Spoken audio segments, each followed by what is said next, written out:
Vines and the boards are rotten.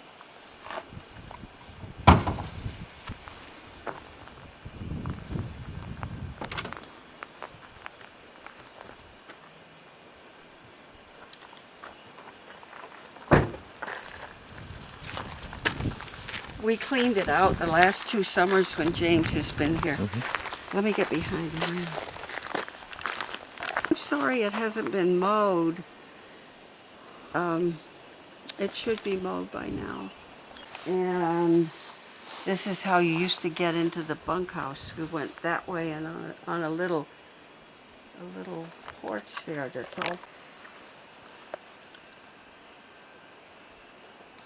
That's the outhouse on the other side of the shed.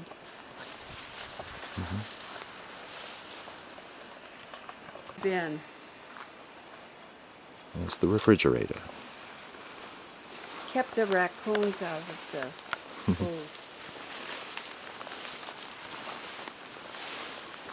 food. And this too kept the animals at bay? I guess.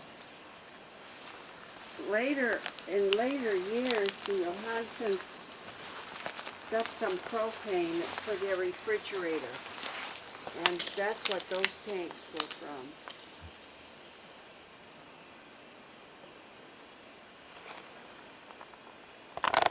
Pick, and Harry loved huckleberry pie. But now, see, the eucalyptus have come up, and that's awful because it's a fire hazard. And eucalyptus are to be discouraged. I don't want to be in them years ago, and that's probably left from there. Oh, it's a beautiful day up here. Got wise to that because their water's expensive. So they come to my house and get it and bring it up. And Lorraine and Gunnar always looked immaculate. I don't know how they ever did it, but they don't. There's a pipe that brings water to the sink in the kitchen, but that's it. There's no bathroom. And I don't know how they kept. I don't know. And Harry made some kind of like hot tub almost, right? I'll show it to you. Yep.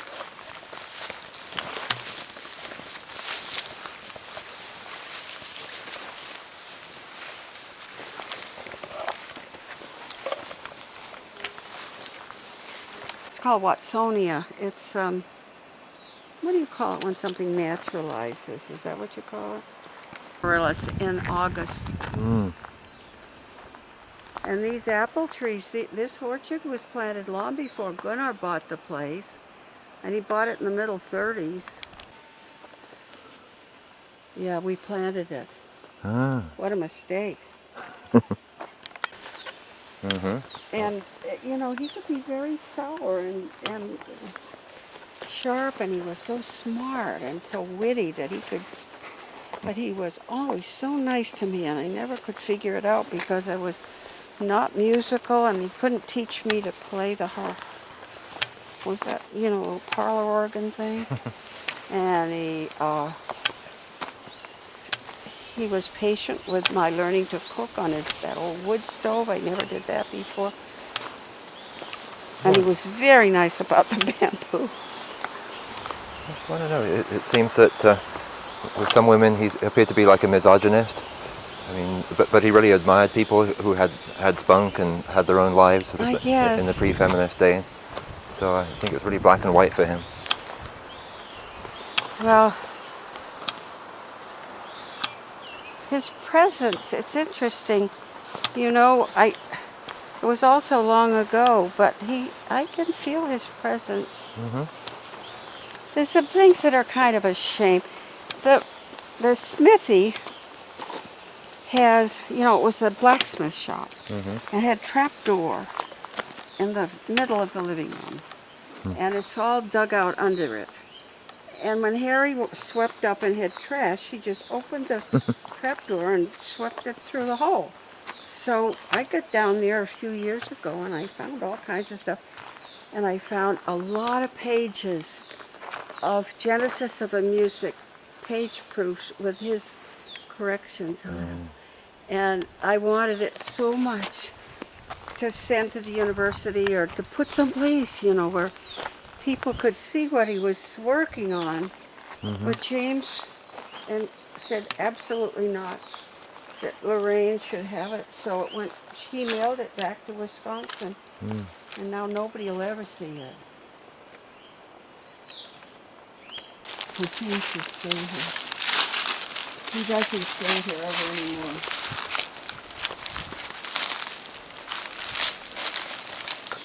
See, but Harry built this room on, and then this is a fireplace. I'll show you. And he built this bottle wall. And we brought all these bottles up from the trash and He didn't have to drink them first.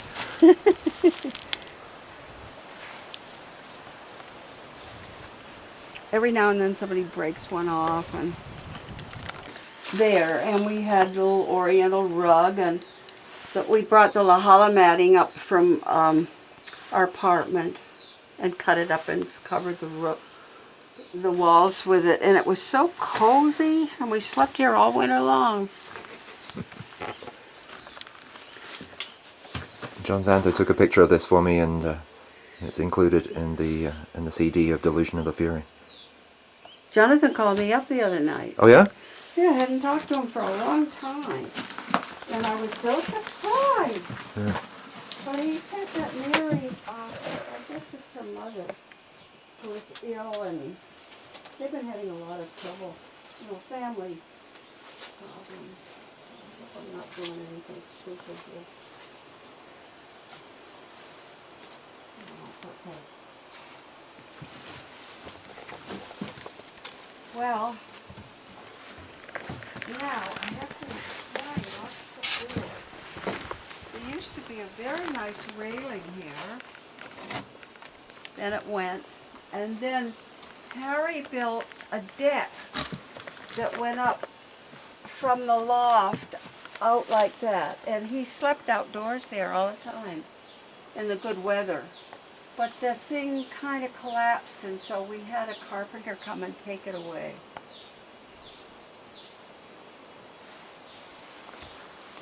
And this is where he had the walkway, Philip. Oh yeah. It went down to that spring. Right. There's a little creek down there. And there's water in it almost all year round. Wow. Yeah, and Harry, he kind of developed this. And we had a picnic table over here. And we put a stove out here, an old wood cook stove, and we just could make a fire in it and boil crab on the top and stuff. And we used to eat over there and haul water up from the creek. Johnny. Well, I think you have to be young and vigorous. Now you can... Oh, you know what? If we went around to the other side... Oh, I wonder... No, somebody's nailed boards across. I thought maybe you could get in that other door.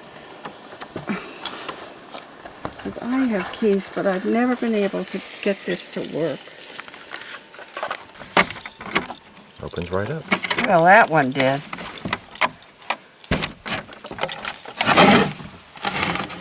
At least it's like a stable door, isn't it? you can. That'll help a little bit. But this bottom one may not be quite so accommodating. Now there's the... My friend Bill Perry went right through the floor the last few years ago, and he stepped in here. So... At least we'll capture it on TV.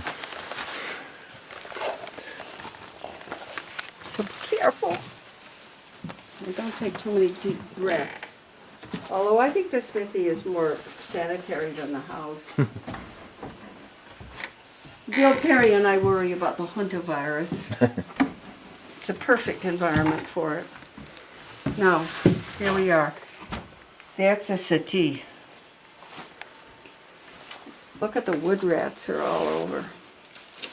Did Harry build this mosaic too? Yes, he did. He put in the sink, and the water line he put in from Gunnar's water line from that spring. And the stove we found in the dump and cooked on. And Harry built this loft. and the ladder. And you have to climb on this loft to play the bass marimba, right? The bass marimba was hanging from the loft. Oh dear, there's dead bodies and everything. Look out. All the way along here. And when he played it, he had to be on his knees in the loft, just whomping on it, thinking it would make the whole cabin shake. Right, looks like he left some spices here too. Well, that's left from somebody who lived here recently and didn't want it. It wasn't Harry. But now Harry had this for study. And he had a desk here. And he had a lovely little oil painting hanging here that he painted of himself on the beach. It wasn't the one in my book, was it? It was like a watercolor of a man at Twin Rocks, Oregon. No, I don't think so. But I'll look at the book again. My daughter Katie's got your book right now, so I can't go rushing home and look. Someone else did a painting, was it Marshall Glazer? Which was an oil painting of Harry himself, just a kind of yeah, there facial was portrait. one that Marshall did. I don't know what became of that. Marshall came out and visited here. Ah. Now, also in your book, I could not identify a place where there was a settee and pillows. And that's a mystery to me. And Harry built this. See, there's a little deck that goes right around the house. It's all falling off. And he built that, and we used to sit out there. Can you believe it?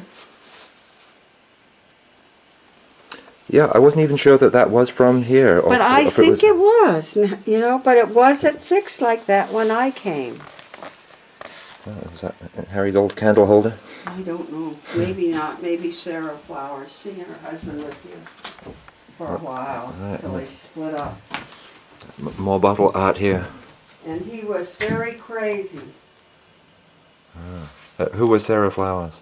Sarah Flowers is the park naturalist and a poet. She lives a little further up the coast to the ranch. But for a while, she and her husband lived here together. Now this is the other fireplace that Harry built? Harry built this one first, when he first moved here. And it is a really, really good thing because it's got a heatilator. And it works. And we could cook in front of it and see where the heatilator comes out on each side. And it would just come out hot fires. Well, he must have had some experience with fire outdoors as a hobo. And then down in here, he had a shop. He had tools in there and a workbench.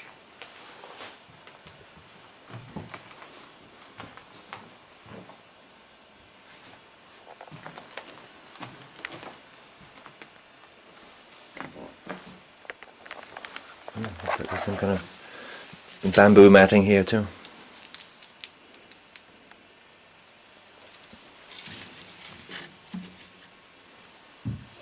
Is this the original kind of matting here on the wall? Well, no, Larry and I used to have it's called lahala matting, and we used to buy rolls of it in Chinatown and use it on our floors when we were young. We didn't have any rugs.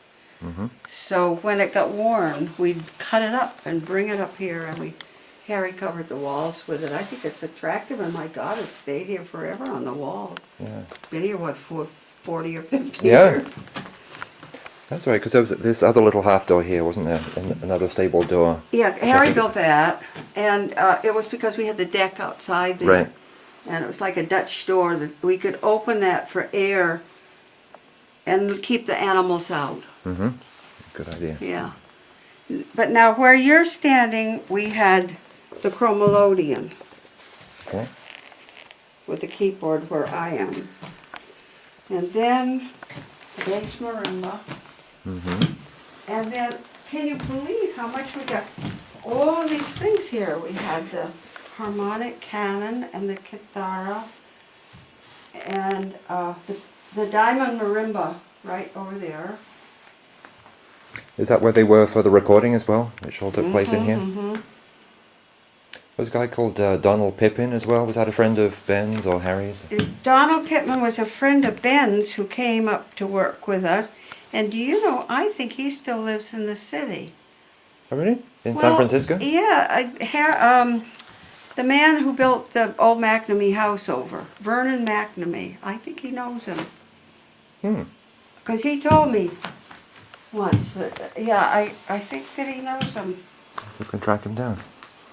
Looks Well, like I could put you in touch with Vernon, and Vernon would know how to find him. Great. Now, what the heck is that? It's a frame of a bed.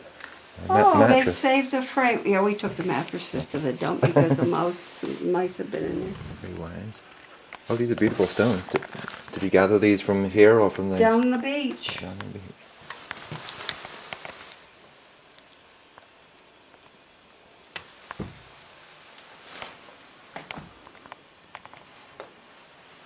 And there's still no electricity here? Or what there was later? My husband put a generator in the barn before the barn fell down across the street and ran a wire under the road through a pipe.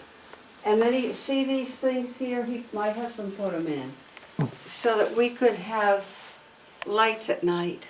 Right. We could turn a switch in the house here and the lights would come on, and it was a wonderful thing.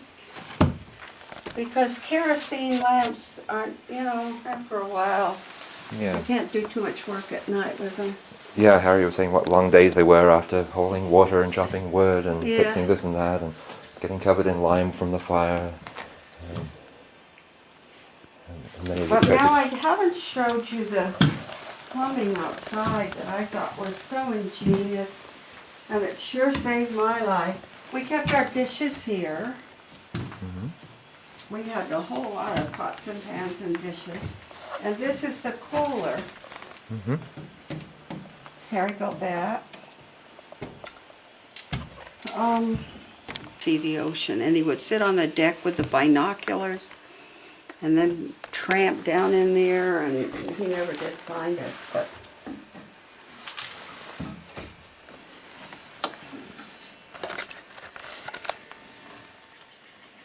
what's that, a Christmas tree thing? Yeah. That must be left from Sarah.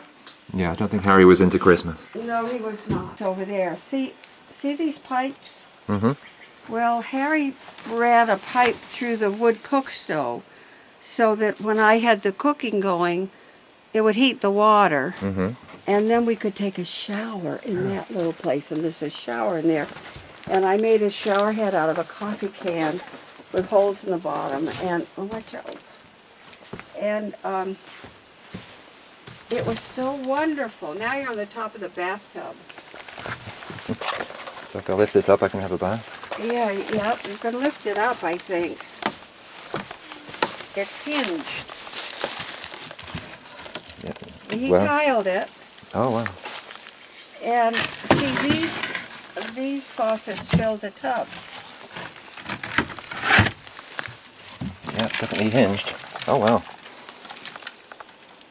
But I was very modest. I didn't like sitting in that tub on a bright sunny day. So that's when Harry built the shower.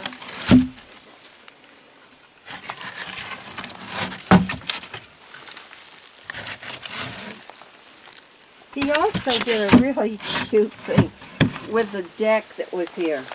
He built this deck that was really big, and it was, just covered this whole area. But he put a big pane of glass in the floor of the deck right over the tub. So that he could sit in a tub in the middle of the day and the sun would come down on him. He was cold all the time. I don't remember any of those trellises and railings and things that show in some of the pictures that you have. He must have taken them off.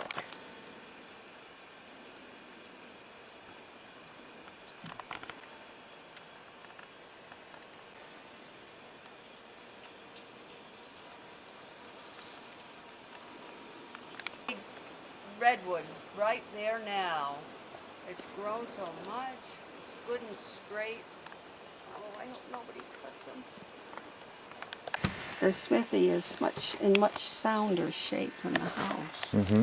Now, is this redwood or something else? It's all redwood. Yeah, so redwood should be pretty It is. pretty safe against termites is. and things. You know, the forest, many years ago, it self-cleared. Hmm. And there was no underbrush. And I have had old ladies that I've taped tell me, why, when I was a little girl, I could ride my horse cross-country to Boonville, to the Anderson Valley. And I'd say, but how could you get through? Oh, but there wasn't any underbrush. It's just these gigantic redwoods, and it had self-cleared because there wasn't enough light. Mm-hmm. Then the loggers came, Oh. and they took out so much stuff that all the oaks and things got in. And this is all oak. And it's just a minute, you know, it just fills up the forest.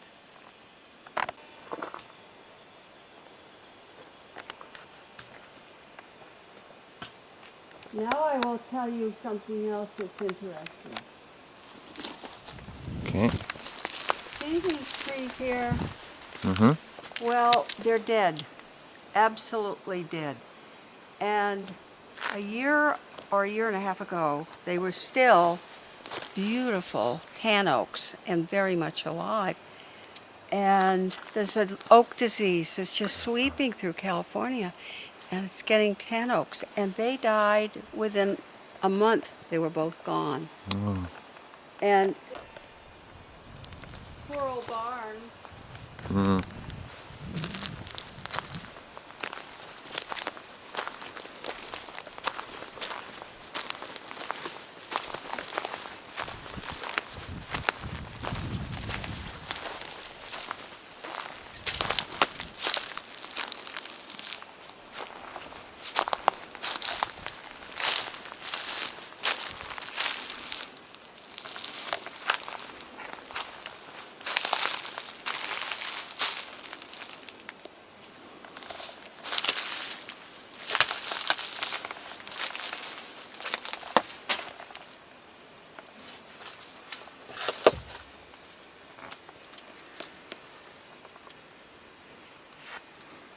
You used to say Steinway somewhere here.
To be found still around here. I found pieces of rail and chain and all kinds of things in our woods, and she did that. And then of course there's quite a bit of stuff in the barn. Mm-hmm. Now this was going to be the Leonardo Academy, right? This was going to be the concert hall, Okay. and it wasn't quite as bad as this when I heard Gunnar tell that architect, but it was falling down. It was Paul Bogart who was here. And Gunnar said, and this will be our concert hall. Oh, yeah. She not anymore, she retired, but she taught at NYU at the Tisch School for a long time. And she was a dancer, and then she went with Mark, and she worked for Mark for quite a while, and then he gave her out on loan to Baryshnikov, and she went down to White Oak in Florida. Yeah. Sure. And she was there for a couple of years, and then she toured around with Baryshnikov. He used to go all over the country and, you know, put on these things in stadiums and stuff. Mm-hmm. And then, when she was in Belgium for a couple of years with Mark, Anyway, then she retired. She said that she was too old to perform anymore, and so she was 40 something, and she and her husband decided to have a baby. And they told me, they said, "Oh, we think we'll have a baby." I said, "Forget it." Yeah. But they did, and they have a little boy. He's 7 or 8 now, and he's a really bright, funny little kid. And they live in the same old abandoned hat factory in Manhattan that they've lived in for 26 years. Wow. And they're fine, but that's where they are. And they have 4-flight walk-up. Oh, And it's that's hard. no good for you. Yeah. So, and then my son lives in Washington, D.C. Well, he lives in Silver Spring. And they have a house I can manage better, but the bathroom's upstairs. You know, it's all like... Mm-hmm. And he is the director of design for the Holocaust Museum. Oh, yeah. So he's down on the mall every day, designing exhibits and all that stuff. Do they have memories of Harry and the time here? All my children. Yeah. And when they come back, the first thing they want to do is make a picnic and come up here. Great. And then they sit on the porch and eat the picnic and cry. Oh. We all do. Because if you just walk along here, you can remember when the door was open and Gunnar was playing and the music would just... And when Harry was here, boy did the music pound around in the woods.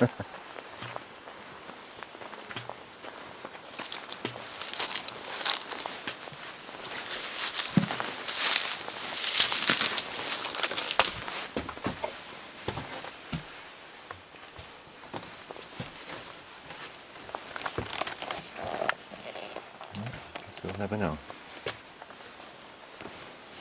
Now that door, we nailed it shut on the other side. But if you wanted to go into this house, I think I can get you into the kitchen. What time is it? 10 o'clock. Good time. I'd be kind of curious to see if there's any kind of Partch resonances for me I don't there. think there's any Partch traces at all in there. Okay. But I'll be glad to try to engineer the back door. Well, if you give me the key, I can try, so you won't have to... Well, you move those boards that are at the bottom. It's like opening the mummy's tomb.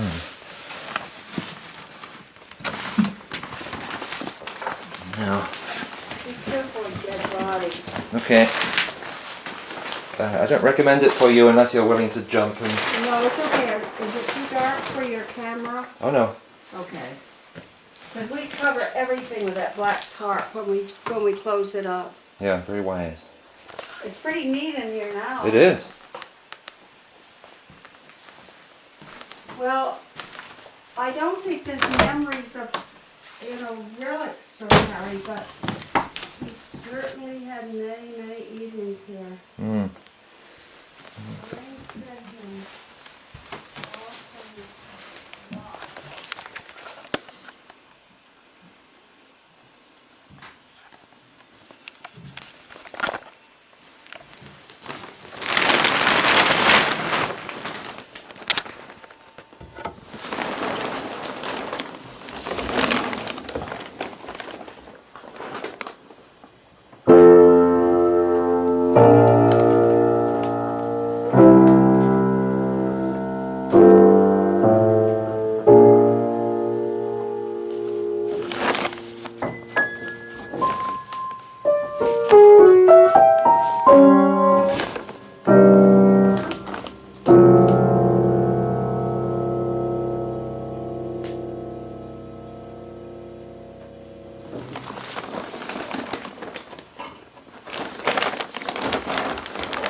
does? It does. It's got a beautiful touch and a nice sound. It's amazing. It's almost in tune. That's Harry. Gunnar used to think that having it sit over it, see, underneath us is full of water. It drains down through the winter, and then in the spring you have to pump it out. And I don't know whether anybody's pumped this year. And Gunnar always said that kept it in tune. But it does seem to stay in tune. Look at this little huckleberry bush come right through nothing. So how did Larry hook up with all of these guys? Well, Larry was at Berkeley, and he was a professor there, but he also was on the staff at the radiation laboratory up on the hill. This was in the 40s or so, right? Well, he was a professor there in the 30s, and then he went on leave. During World War II, he went on leave to MIT, to the radiation laboratory. And then he came back to Berkeley. But he was, I guess it was right after the war. I can't remember that part of it. He met George Everson, because George Everson not only lived a block away. Oh, that's all right, I can get up here. Thank you.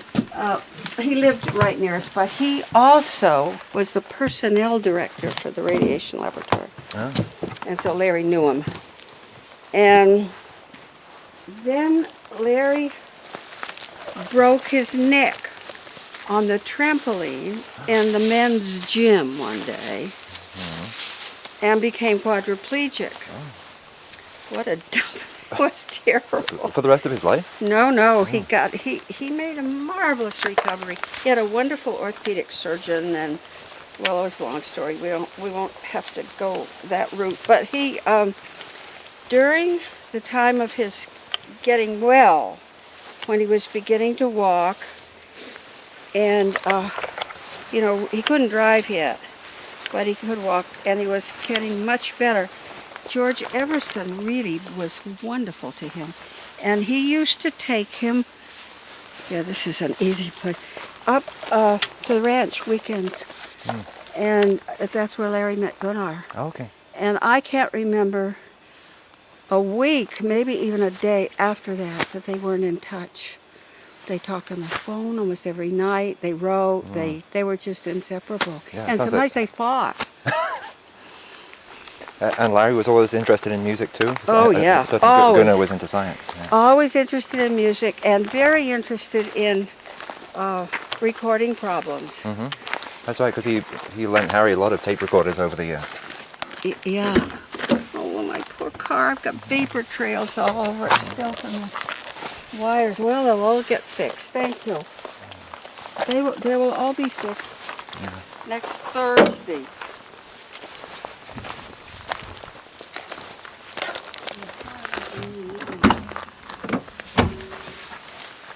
Now, do you think that you have enough, Philip?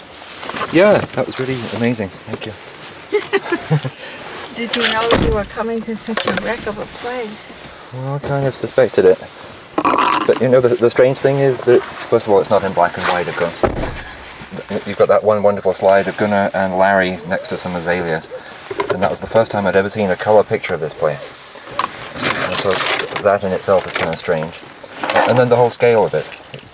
I have memories of visiting my grandmother's old house and things as a child, but when you go back later, it's so small. And to me, this seems very compact. The passion vine is starting to bloom. Look, it's all choked up, but it's coming along. We planted that. Look, it's all over the chimney. Oh, yeah. Beautiful. Isn't that pretty? I wish I could get that going up at my new place. Oh dear, I do miss the way I used to be able to live. This is all very well. Actually, this place I live is not like one of those retirement places where, you have an apartment and they feed you and take care of you to the grave. It's, now I think that what we should do is go down this whole hill out of Overdrive. I hardly ever think of the Overdrive. I said, when I bought this car, last year because the doctor told me I have to have automatic, and I'd never had that. And when I bought it, I said, well, what do you do when you're going up a very steep hill if you can't shift? And you know. And he said, they teach the car what to do in the factory. So I remembered that. Oh, goodbye, little Smithy. Yeah. Does it still say Steinway on the roof inside? I couldn't find that. It's supposed to be on the inside of the roof. I know. I Maybe I didn't quite sit down in there, but I did look closely. It might have faded Yeah, I out. think it's probably faded. Yeah. So it's a good story. Yeah, that was Gunnar's, the upright that came in that. And it was delivered by boat to Point Arena back when that was how we got our freight. And Gunnar was in Europe at the time when it was delivered. And so somebody got a wagon and a horse, and they hauled it down to the porch of the old Hotel Gualala. Because everyone knew about Gunnar and his pianos, right? Oh, everybody knew, yeah, because it was, you know, in those days there weren't very many people here. So it sat in that box on the front porch of the Hotel Gualala one whole winter in the rains while he was in Europe. And then when he came back, he thought, oh, there's my piano. And he got somebody to deliver it, and there it has been ever since. Now, what are they doing to the Gualala Hotel? Is that... Yeah, somebody just bought it, Okay, so they're going to fix it up, and I maybe? think they're going to fix it up. About every 20 years, somebody buys it and fixes it. It's a dear old thing, but it's an awful wreck, and it's a very noisy place to stay because of the bar. And the loggers use it, and they toss for drinks. And they, you know, smash the thing that, see where it says bridge out? Yeah, I believe it.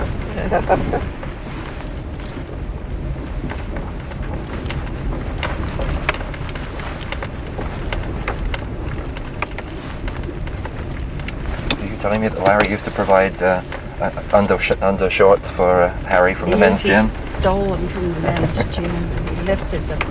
They had barrels of them down there, and he used to get those bathing suits from the men's gym. And Gunnar had it, George had it, Harry had it, and all the friends.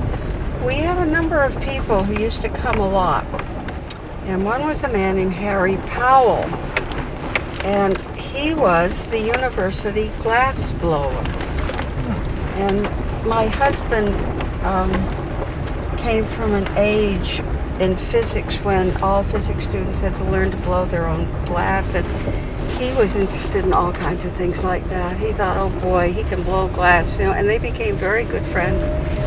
So Harry Powell used to come up weekends a lot. Sometimes he had a daughter he'd bring up and she'd play around.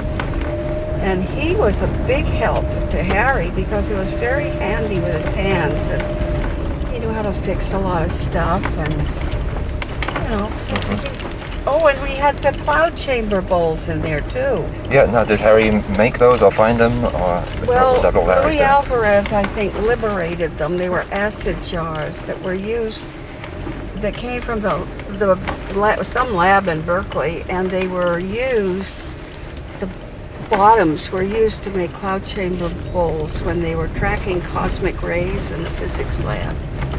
And Now, I assumed that you needed to use the entire bottle to create a vacuum to use the traces. He might have had the whole bottle, you know, given to him. Yeah. But anyway, the source, that was the source. Yeah. And Harry just loved experimenting with the tone of those bottles. And they were in there, hanging from their rack. There was not much room for people to move around. There was also an electrical engineering graduate student named George Schneider, who was getting a graduate degree in electrical engineering, and his wife Ilona. And they had two awful children. They used to come weekends a great deal, but George would just turn to and work for Harry. Now, Harry could absorb a lot of help. well, from the right people. Yeah. But then, what now? Squire Everson, he was George. Was he known to everyone as Squire, or was that kind of Harry's nickname for him? Yeah. Oh no, he was just pompous, and considered himself. I think we can leave this gate open, to tell you the truth, don't you? Don't want to get anyone in trouble. I'll close it. Okay.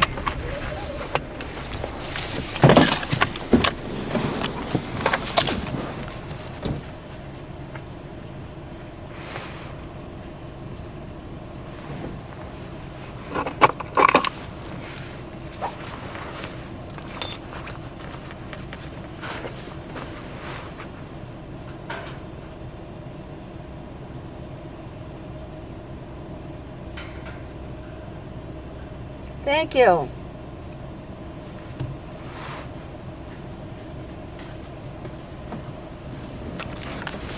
George Everson was gay and very active in music circles, knew lots of people, and was an awful social climber. And he used to preface everything he said by telling you how the people made their money. And Harry and Larry used to imitate him, and then when we would get off away from George, they would be so funny. And Harry used to say, "I'd like to have you meet my friend Harriet Deal. She's very nice. Deal pumps, like that." And we had somebody, Mrs. Moore. He had Mrs. Moore come up, and he had everybody up for tea, and beforehand he told us that she would be there, and he said, "Moore dry docks, And that just sent Harry off into convulsions. He must have hated that. I know, we all laughed. But George was like that, and he also was very vitriolic, and he was very Republican, and he couldn't stand Eleanor Roosevelt, and he would write every morning. Missing cat. So, a kitty cat. I'm surprised it's missing here. It'd be pretty easy to lose a kitty with all the animals and everything else up here.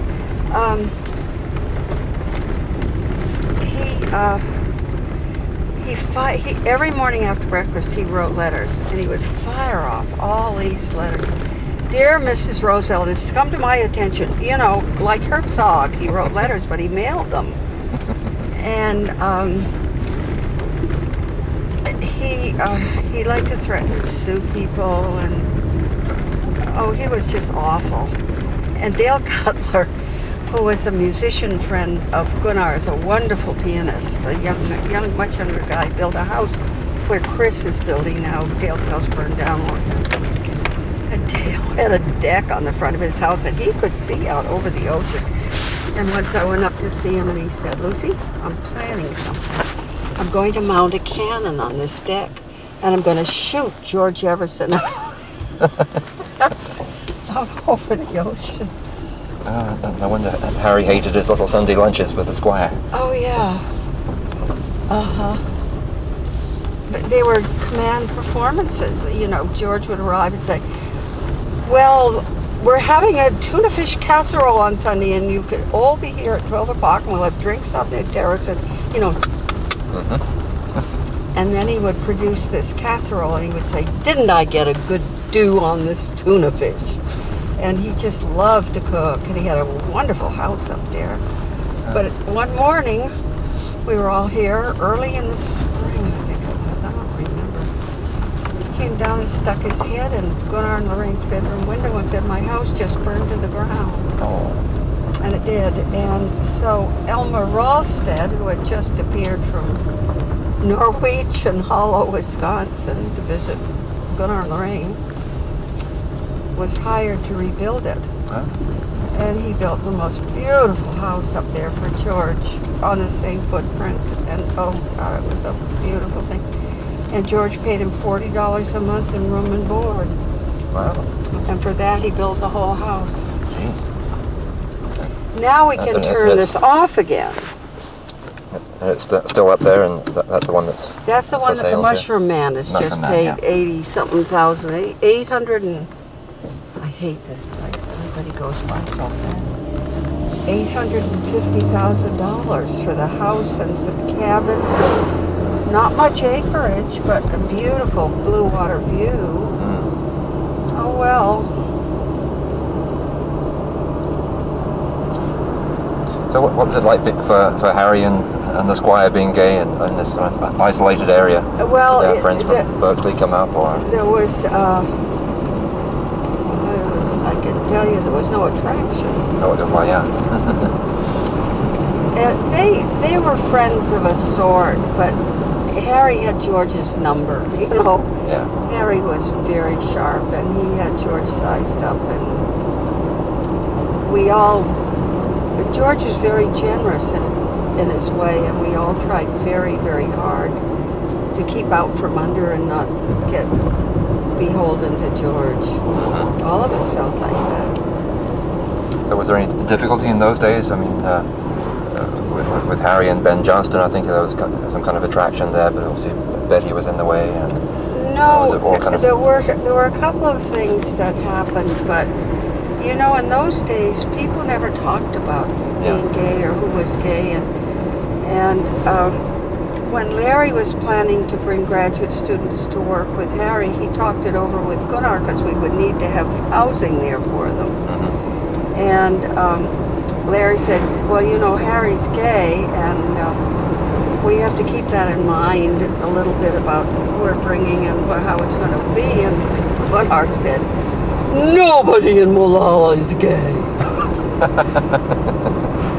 And, you know, that was always became a sort of a family joke. But Ben and Betty fit right in and they got along. I think that when they arrived together, it was a disappointment to Harry. I think that Harry had kind of, he was very lonely. Yeah. I mean, he was intellectually lonely. He was just plain lonely. Yeah. And I think that when Ben started writing and making arrangements to come and visit, Harry was looking forward very much to having him come and having some companionship and some fun with him, you know. But then it turned out the letters came that he was getting married and bringing Betty, and I think that Harry was disappointed. But he had other gay friends who would come to see him occasionally, and when that happened, Ben and Betty and Larry and I would just sort of get behind the door and give them a little space. You know, and they could go to the beach or hang out at the smithy or whatever, and we'd find other things to do. Were those friends from San Francisco, do you think? Yes, yes. From his past, I guess. I don't know. I've got a picture in the book there. It says Gualala 1943, I think it is, the date. At a time when I didn't know Harry had even visited. He came to visit, and I didn't know it either for a long time. And there's a picture of a cute young guy just kind of looking out over a hill or something, which I presume was a pal of his. Well, I think so. But you know, I had no idea about that visit for years. This is a nice view down the coast. Wow. I can stop. There's nobody. Am I in the right place? That's fine. Yeah, that's okay. You can keep driving. Okay. And that's Anchor Bay Beach down there that I told you Harry loves so much.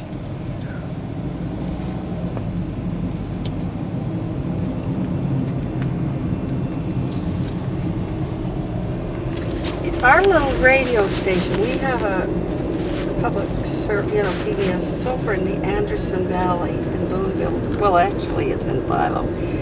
And KZYX, they play quite a bit of Partch. Really? Yeah, there's a couple of nights a week when they play Cronus Quartet or one thing or another. I love to listen.